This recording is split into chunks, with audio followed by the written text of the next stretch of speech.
미라클 모닝 애청자 여러분 안녕하십니까? 우리는 매일 잠언 한 장씩을 낭송하는 것을 듣고 그리고 읽고 있습니다.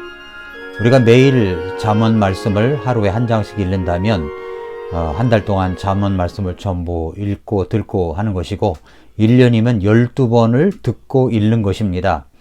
그것이 쌓이면 어떤 일이 벌어질까요? 잠언은 지혜서라고 했는데 지혜의 말씀이 우리 마음에 가득 채워지게 될 것입니다.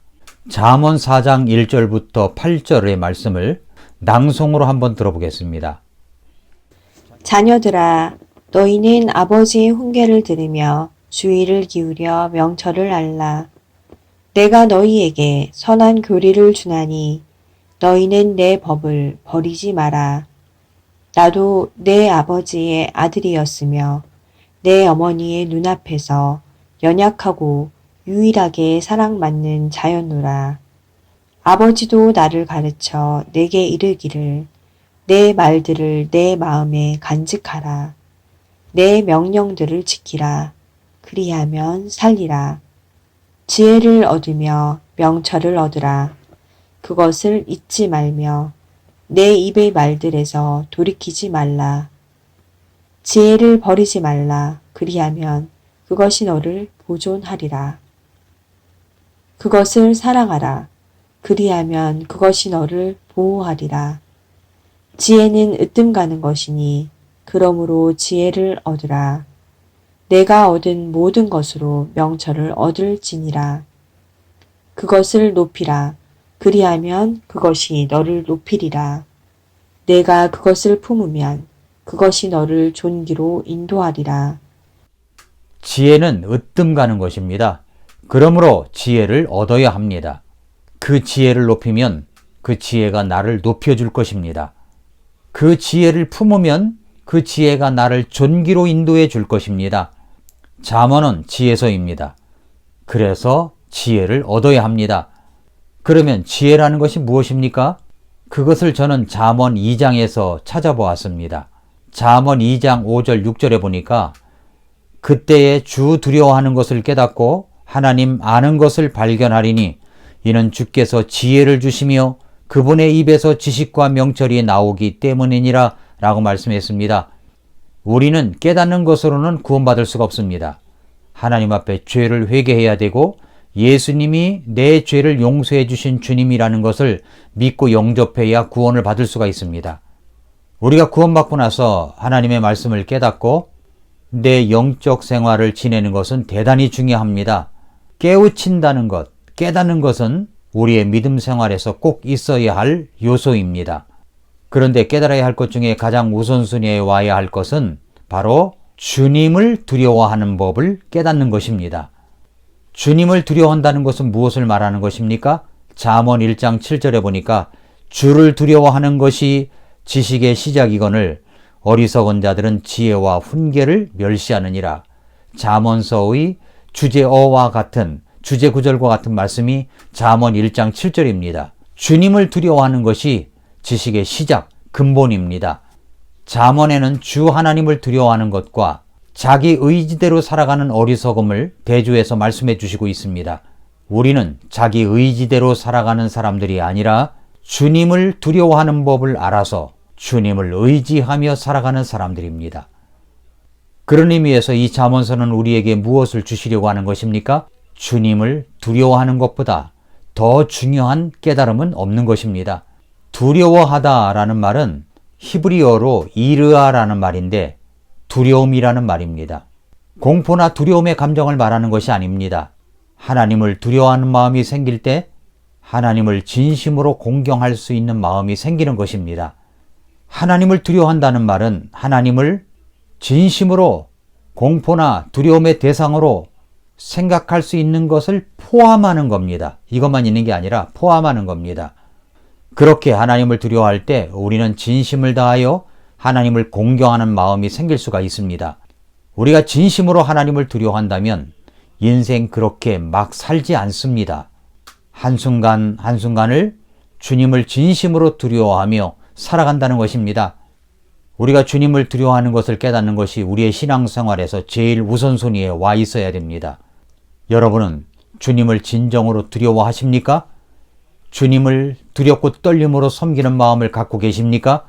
누가복음 5장 1절부터 11절에 보면은 베드로가 물고기 잡는 이야기가 나옵니다. 베드로가 고기를 잡고 있을 때 예수님과 만나는 이야기가 소개되어 있습니다. 베드로는 그날 밤새도록 고기를 잡았지만 한 마리도 잡을 수가 없었습니다. 그래서 육지로 돌아와서 그물을 씻고 정리하고 있는데 예수님께서 배에 오르셔서 말씀을 전하시고 계셨습니다. 말씀이 맞춰지자 베드로에게 이렇게 말씀하십니다. 누가복음 5장 4절에 보면은 이제 말씀을 그치시고 시몬에게 이르시되 깊은 데로 가서 너희 그물들을 내려 한번 끌어당기라 하시매 라고 말씀을 했습니다. 예수님께서 전문 직업인이었던 어부였던 베드로에게 이렇게 말씀하시자 베드로의 반응이 어땠습니까? 5장 7절에 보면 시몬이 응답하여 그분께 이르되 선생님이여 우리가 밤새도록 수고하였어도 아무것도 잡지 못하였으나 그럼에도 불구하고 선생님의 말씀에 따라 내가 그물을 내리리이다. 이렇게 이야기를 했습니다. 밤새도록 수고했는데 아무것도 잡지 못했습니다. 그렇게 하고 온 지 얼마 되지도 않았는데 예수님께서 깊은 데로 가서 그물을 내려보라고 한다는 것은 왠지 베드로에게 수치같이 생각될 수도 있었고 내가 전문 어부인데 네가 뭘 아냐고 이렇게 생각할 수도 당신이 뭘 아냐고 그렇게 생각할 수도 있었을 것입니다. 그런데 베드로는 무엇을 근거로 그물을 내린다고 합니까? 말씀에 따라 내가 그물을 내리리이다 라고 이야기하고 있습니다. 해변가에서 말씀을 전하시는 그 말씀을 듣고 보니 예수님의 말씀이야말로 진리라는 것을 깨달았던 것 같습니다. 말씀에 따라 내가 그물을 내리리이다 이렇게 말합니다. 그렇게 베드로는 우리 예수님께서 말씀하신 대로 깊은 곳에 가서 그물을 내려 보았습니다. 그리고 끌어당겼습니다. 그랬더니 이게 웬일입니까? 6절에 보니까 그들이 이 일을 행하니 심히 많은 물고기가 잡혀 그들의 그물이 찢어지니라. 그들이 다른 배에 있던 동료들에게 손짓하여 그들이 와서 자기들을 도와주기를 바라니 그들이 와서 두 배의 채움에 배들이 가라앉으려 하더라. 얼마나 고기를 많이 잡았으면 배가 가라앉으려고 할 정도까지 잡았겠습니까? 놀랍지 않습니까?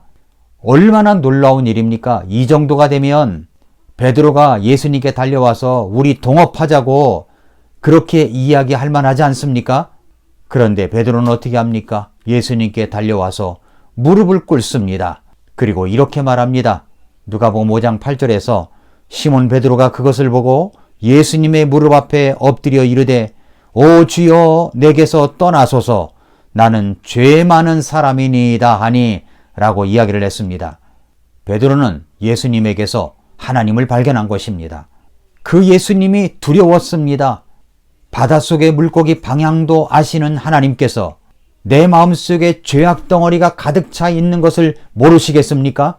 그는 예수님 앞에 엎드렸습니다. 그렇게 예수님을 믿고 베드로는 자기 직업과 함께 모든 것을 버리고 예수님을 따라가는 제자가 되었습니다. 주님을 두려워한다는 것은 바로 이런 베드로의 모습처럼 되는 것을 말합니다. 우리는 우리의 신앙생활에서 주님을 두려워한다는 것을 제대로 깨달아야 우리가 신앙생활을 잘할 수가 있습니다. 어떻게 우리는 주님을 두려워하는 것을 깨달을 수가 있습니까? 그것을 잠언 2장에서 찾아보겠습니다. 첫째로 말씀을 잘 받아야 합니다. 잠언 2장 1절에서 내 아들아 네가 만일 내 말들을 받으며 라고 말씀했습니다. 하나님의 말씀을 잘 받을 줄 알아야 됩니다. 둘째로 간절한 마음으로 말씀을 받을 줄 알아야 합니다. 잠언 2장 1절부터 3절에 보니까 내 명령들을 네게 감추어 두기를 원하며 네 귀를 지혜에 기울이고 네 마음을 명철에 쏟으며 참으로 지식을 따라가며 외치고 명철을 얻으려고 네 목소리를 높이며 라고 말씀을 냈습니다. 그렇게 간절한 마음으로 말씀을 받을 줄 알아야 합니다. 셋째로 인내하며 기다려야 됩니다.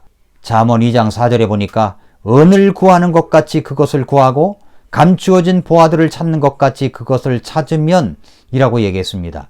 그러니까 무엇이든지 소중한 것을 얻으려면 기다려야 합니다. 은을 얻으려면 은광석에서 그것을 캐내어 공정 과정을 거쳐야 은을 얻을 수가 있습니다. 그러니까 기다려야 합니다. 감추어진 보화를 찾으려면 수고와 땀과 희생과 노력이 있어야 합니다. 결과는 무엇입니까? 잠언 2장 5절에 그때 주 두려워하는 것을 깨닫고 하나님 아는 것을 발견하리니 라고 말씀을 했습니다. 사실 우리는 이렇게 말씀을 구하는 태도와 자세를 통하여 하나님을 깨닫고 하나님을 알아갈 수가 있습니다. 그 깨닫고 알아가는 것은 우리 하나님으로부터 나오는 것입니다. 6절 말씀에 이는 주께서 지혜를 주시며 그분의 입에서 지식과 명철이 나오기 때문이니라 라고 말씀을 했습니다. 우리 주 하나님께서 지혜를 주십니다. 우리 주님의 입에서 지식과 명철이 나옵니다. 그렇게 주님을 두려워하는 것을 깨닫고 알게 된다면 어떤 결과가 벌어집니까? 어떤 유익이 있습니까? 잠언 2장 10절 이하를 보면 그 유익에 대해서 말씀해 주시고 있습니다. 첫째, 분별력이 생겨 나를 보존해 줍니다. 둘째, 건전한 지혜를 주시고 나의 방패가 되어 주십니다. 셋째, 나를 위험에서 건져 주십니다. 사랑하는 성도 여러분, 애청자 여러분, 잠언 말씀뿐만 아니라 하나님 말씀 전체는 우리가 하나님을 두려워하는 법을 깨닫게 해주시고 알게 해주십니다. 하나님 말씀 전체는 우리에게 하나님을 두려워하는 법을 깨닫게 하는 지혜와 명철을 주십니다. 인생에 있어서 하나님을 두려워하는 것이 무너지게 된다면 그 인생 자체도 곧 무너지게 되어 있습니다. 한번 생각해 보십시오. 여러분은 하나님을 두려워하는 마음이 어느 정도이십니까? 여러분의 행동과 생활 태도를 보면 여러분이 얼마나 하나님을 두려워하는지를 알 수가 있습니다. 반복해서 말씀드린다면 여기서 말하는 두려움이라는 것은 그냥 공포에 떨면서 벌벌 떠는 것을 이야기하는 게 아닙니다.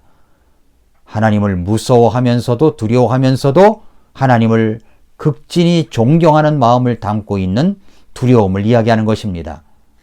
베드로처럼 말씀에 의지하여 어떤 것을 행할 때 커다란 축복과 풍성한 열매가 올지라도 우리는 그런 하나님, 그런 예수님을 보고 드는 생각은 두려움입니다. 두려움일 것입니다.